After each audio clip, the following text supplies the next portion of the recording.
कि कोवेलेंट के किस तरीके से सवाल लगेंगे। आपका एनसीईआरटी का तीसरा क्वेश्चन है। समझिए क्वेश्चन कि इसमें एक लाइन है ए बी एक लाइन है, वो एक स्ट्रेट लाइन है, और जो एडी पर एडी एक लाइन है और एक लाइन बीसी है। आपकी इस फिगर में एक लाइन बीसी है और एक लाइन एडी है, और एबी जो है एकदम स्ट्रेट लाइन है, और यहाँ पे कितना क्रिएट कर रही है 90 डिग्री। यहाँ पे 90 डिग्री बना रही है, यहाँ पे भी कितना बना रही है 90 डिग्री। देखो इसमें करना क्या है, क्वेश्चन हमारा क्या कह रहा है, क्या चीज़ करना है। क्वेश्चन कह रहा है कि AD and BC are equal perpendicular to the line segment AB। मतलब कोई लाइन AB है, कोई लाइन AB है, लाइन सेगमेंट AB है, और इस पर कोई दो लाइन परपेंडिकुलर पड़ रही। परपेंडिकुलर का मतलब समझ रहे हैं ना, परपेंडिकुलर का मतलब होता है परपेंडिकुलर, परपेंडिकुलर का मतलब होता है हिंदी में लंब। लंब का मतलब होता है एक ऐसी लाइन जब किसी लाइन पर आकर के टकराए और वहाँ पे कितना 90 बने, कितना एंगल बने 90 बने। मान लो हम कहते हैं एक लाइन है, एक लाइन है, इस लाइन का नाम AB मान लें, और इसी एक लाइन पर एक ऐसी लाइन इस पर इस तरीके से आए, या फिर इस तरीके से इस पर मिले, या फिर इस तरीके से प्रतिच्छेद करे, है कि नहीं, जो यहाँ पे कितना क्रिएट करे 90 डिग्री। एक बार 90 करेगी तो यहाँ पे भी 90 करेगी। इसका मतलब है कोई एक ऐसी लाइन पर कोई एक ऐसी लाइन उसको काटे या फिर प्रतिच्छेद करे जहाँ कितना बने 90 बने, तो आप कहोगे कि ये वाली लाइन, इस लाइन का नाम मान ले C और D, तो आप कहोगे CD जो है, CD जो है वो लंब है किस पर, AB पर। लंब को डिनोट करने का सिंबल ये होता है, ठीक है। किसी चीज़ को अगर लंब डिनोट करोगे, परपेंडिकुलर डिनोट करोगे, तो उसको इस तरीके से डिनोट करोगे। तो इसका मतलब CD एक रेखा है, वो किस पर, AB पर क्या है, परपेंडिकुलर है, ठीक है। इस तरीके से सेट करेंगे तो इसमें आप देखोगे क्या परपेंडिकुलर है, तो आप कहोगे कि ये वाली एक लाइन है, AB एक लाइन है कि नहीं, और इस लाइन पर दो लाइन आपस में परपेंडिकुलर हैं। कौन कौन सी हैं, तो आप कहोगे B से C जो एक ये लाइन है, ये AB पर कितना क्रिएट कर रही है 90 डिग्री एंगल क्रिएट कर रही है। इसका मतलब है कि AB रेखा पर BC क्या है, लंब है। मतलब AB पर कौन लंब है, B और C।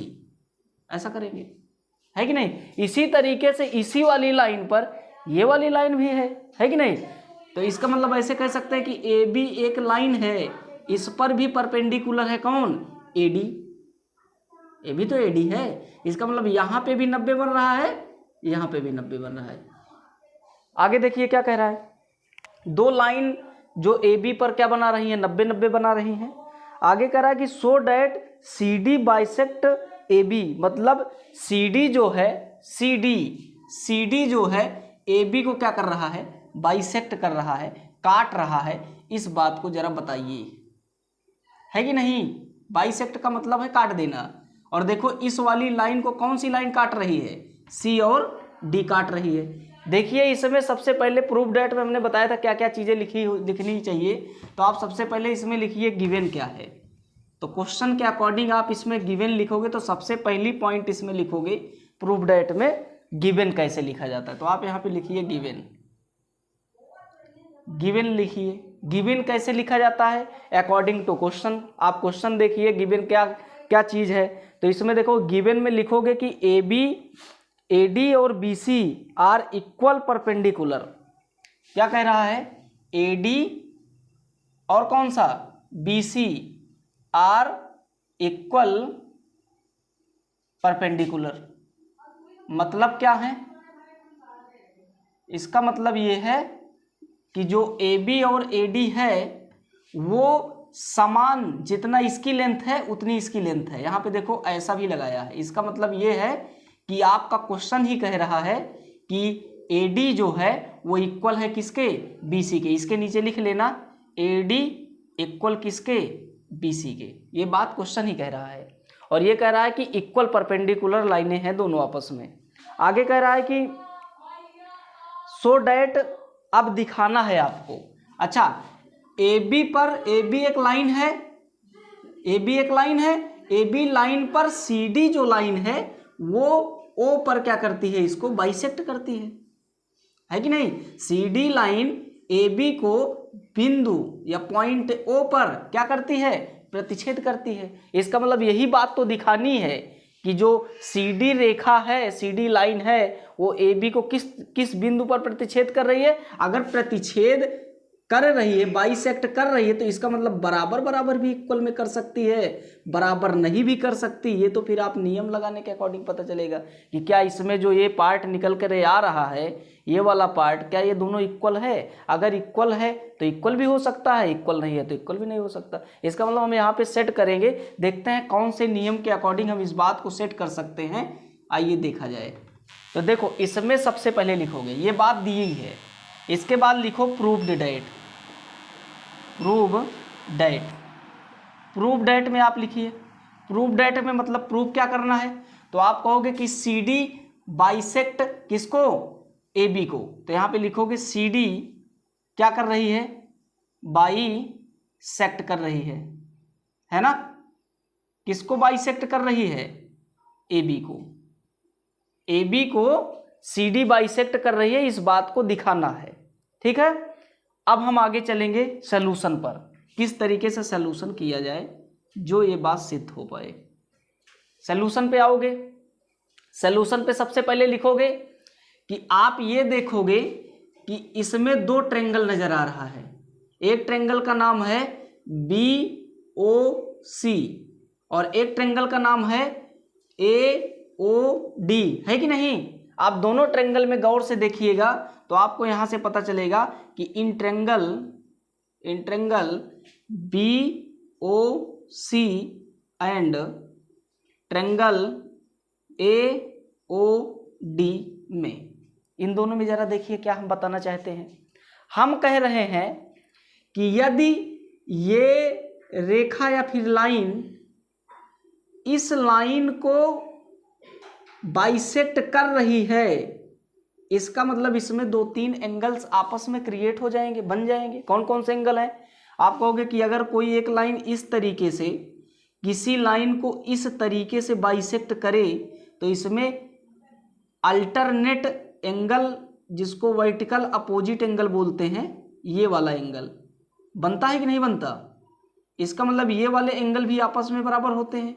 अगर हम कहते हैं इसका नाम 1 है, इसका नाम 2 है, इसका 3 और इसका 4 है, तो आप कहोगे कि यदि AB A और B बाइसेक्ट कर रही है किसको, C और D को, तो इसमें जो एंगल निकल के आएगा वो एंगल 1 इक्वल है किसके, एंगल 2 के।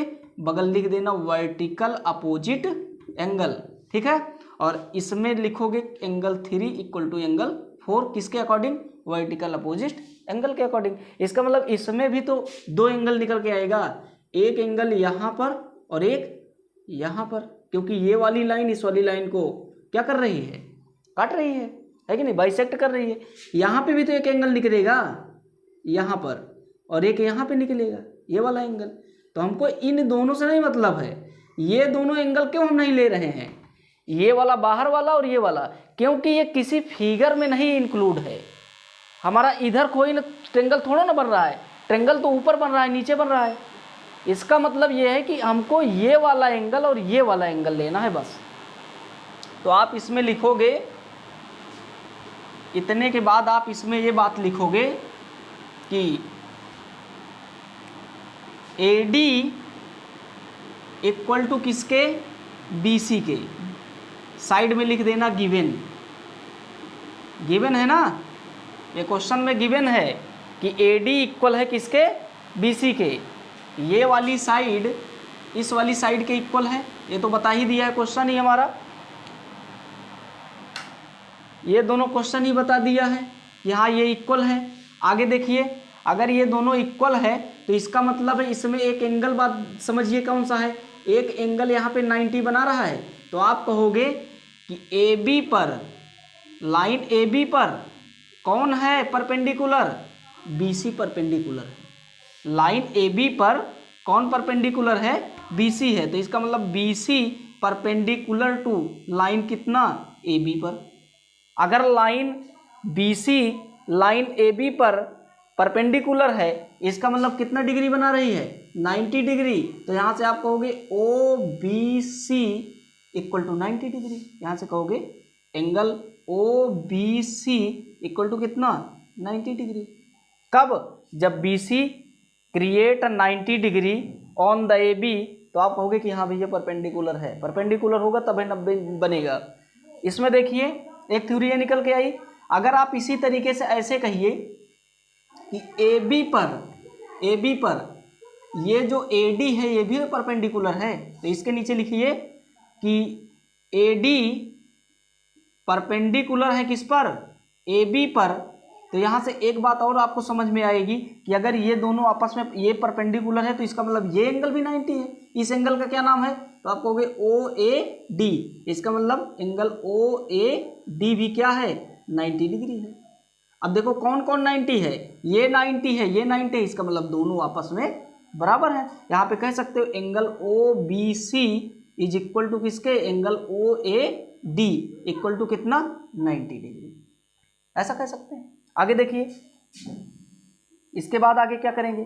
अब दो चीजें मिल गई, एक तो ये वाली लाइन इस लाइन के बराबर मिल गई, एक और क्या बात मिल गई, ये वाला एंगल कौन सा, ये वाला किसके बराबर, इस वाले के बराबर। एक एंगल और एक लाइन हमने निकाल लिया, दोनों त्रिभुज में अलग अलग, इस ट्रायंगल में और इस ट्रायंगल में। अब एक बात और पकड़नी है, या तो क्योंकि नियम कितने होते हैं, अकॉर्डिंग टू नियम चलोगे, नियम होते हैं 5 नियम होते हैं। पहले नियम का नाम है A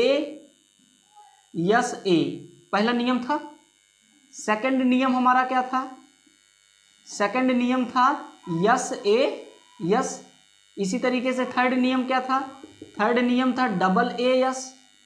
फोर्थ नियम क्या था, फोर्थ नियम था SSS। और फिफ्थ नियम क्या था, फिफ्थ नियम आपका था RHS। इतने नियम थे आपके। अब हम बताओ कि हमने एक एंगल निकाला, इस वाले ट्रायंगल में ये वाला एंगल, इस वाले ट्रायंगल में ये वाले एंगल के इक्वल है, ऐसा कह दिया। यहाँ पे देखिए एक बात ये पता चली, ये हमको क्वेश्चन ही बता दिया है कि ये वाली लाइन इस वाली लाइन के बराबर है। ये तो हमारा क्वेश्चन ही बताया था क्योंकि गिवन लिख दिए। तो एक लाइन और एक एंगल का काम हो गया। इसका मतलब एक लाइन एक एंगल किस में है, तो आप कहोगे इसमें एक लाइन एक एंगल है, इसमें भी एक लाइन एक एंगल है, इसमें भी एक लाइन एक एंगल है। इसका मतलब क्या चीज़ की ज़रूरत है, एक ये है कि अगर एंगल मिल जाए तो ये वाले रूल्स और ये वाले रूल्स से ये दोनों आपस में क्या हो सकते हैं, कॉन्ग्रेंट हो सकते हैं। एक ये बात, और एक ये कि अगर साइड मिल जाए इक्वल तब फिर इस वाले नियम से हो जाएगा। तो इसका मतलब इसमें तीन गेम फंस रहे हैं, चाहे ये वाला आए, चाहे ये वाला आए, चाहे ये वाला आए। लेकिन एक बात और समझना है, ये वाला कब रहेगा, ये वाला हमने बताया था या तो एंगल के बीच में वो वाला साइड होनी चाहिए जो जिस साइड को हमको लेना है, और इसमें क्या करना है, उस साइड के बीच में एंगल होना चाहिए जिस एंगल को हमको लेना है। तो इसका मतलब एंगल लिए हैं, अगर इन दोनों साइडों के बीच में फंसेगा तब तो हमारा सेकंड नियम पे काम करेगा, और अगर ऐसा नहीं होगा तो हमारा कौन सा नियम लगेगा, थर्ड नियम लगेगा। आइए देखते हैं कौन सा नियम लगता है। अब हमको काम क्या करना है, अब हमको ऐसा करना है कि एक और इक्वल मिले, चाहे साइड मिले चाहे एंगल मिले।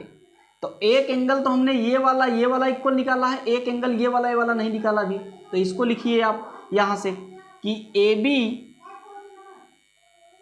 AB नहीं बल्कि CD बाइसेक्ट किसको, AB को। अगर AB bisect of AB line को, तो आप बताइए अगर ये दोनों आपस में बाइसेक्ट कर रही हैं तो इसका मतलब एक बात और आपको समझ आया, ये वाला एंगल इस वाले एंगल के बराबर है। इस वाले एंगल का नाम बताइए, तो आप कहोगे BOC। एंगल BOC इक्वल है किसके, एंगल AOD के, एंगल AOD के। बगल लिख देना वर्टिकल अपोजिट एंगल, ऐसा करके, क्योंकि बाइसेक्ट कर रहा है यहाँ से। और अगर बाइसेक्ट कर रहा है इसका मतलब काट रहा है तो फिर एंगल बनेगा ही ये दोनों। अब यहाँ से आप ये समझिए, एक एंगल ये वाला, एक एंगल ये वाला, एक एंगल ये वाला और एक एंगल ये वाला, मतलब इस वाले ट्रायंगल में दो एंगल, इस वाले ट्रायंगल में दो एंगल आपस में बराबर हुए, एक साइड कौन बराबर है, ये वाली साइड बराबर है। अब बताओ दो एंगल एक साइड ले लिए ना, या तो ये वाला नियम या फिर कौन सा नियम, दो साइड एक एंगल, नहीं ये वाला नहीं, इसमें डबल एंगल है। हाँ डबल एंगल लिए है ना, तो डबल एंगल एक साइड ये वाला है और डबल एंगल एक साइड ये वाला है। लेकिन बताओ ये वाला लगेगा या फिर ये वाला लगेगा, तो आप कहोगे कि ये वाला नहीं लगेगा। क्यों नहीं लगेगा, हम इस नियम के अकॉर्डिंग क्यों इसको नहीं प्रूव कर रहे हैं, क्यों, क्योंकि एंगल को बीच में करना था, या फिर एंगल के बीच में लाइन होती, मतलब ये वाली लाइन अगर इस वाली लाइन के बराबर होती, ये वाली यहाँ से लेकर यहाँ तक, मतलब ओडी ओए और ओबी अगर बराबर होती तब ये वाला नियम काम करता। इसका मतलब ये वाला बराबर है, इसका मतलब ये वाला काम करेगा। यहाँ पे लिख दीजिए by double as rules, congruent rule, congruent rule से क्या है हमारा ट्रायंगल OBC क्या है, कॉन्ग्रेंट है ट्रायंगल AOD। इतनी बात समझ आई कि ये आपस में क्या है, दोनों कॉन्ग्रेंट हैं। अगर कॉन्ग्रेंट है तो बाई CPCT, बाई CPCT से क्या होगा, बाई CPCT से देखो ये मैटर तो दोनों आपस में बराबर थे, ये वाला ये साइड आपस में बराबर थी, इसका मतलब बाई CPCT से ये वाली साइड इस वाली साइड के बराबर होगी। तो आप यहां से कह दो OA इक्वल टू किसके, OB के है। और अगर ये आपस में इक्वल हैं तो इसका मतलब ये है कि CD AB को क्या करेगी, बाइसेक्ट करेगी। तो आप यहां से लिख दो हेंस प्रूफ्ड। क्या प्रूफ्ड हो गया कि CD bisect line, CD bisect line इसको AB को, A और B, बस हो गया, ये इतना काम करना है।